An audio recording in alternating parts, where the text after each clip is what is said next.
Who can keep track of $15 billion in diamonds?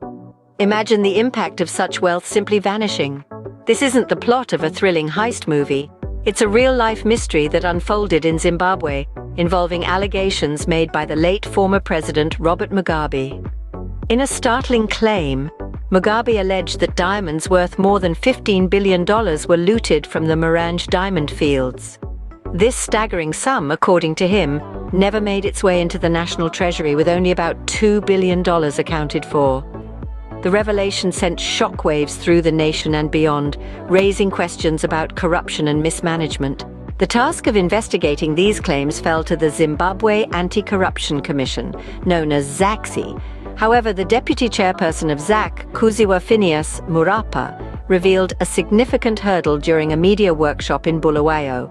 The investigation, he explained, was severely hampered by the absence of a formal complainant. Without someone to point the finger, defining who the accused were, or linking them directly to the alleged theft proved insurmountable.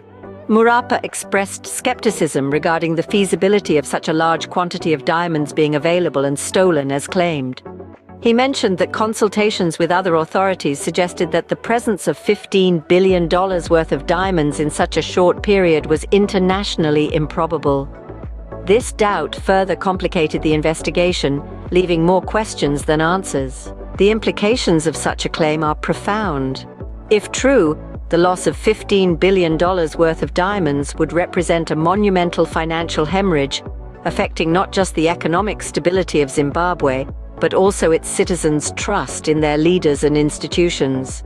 The challenge in investigating high-profile cases like this lies in the intricate web of potential involvement and the high stakes for those implicated.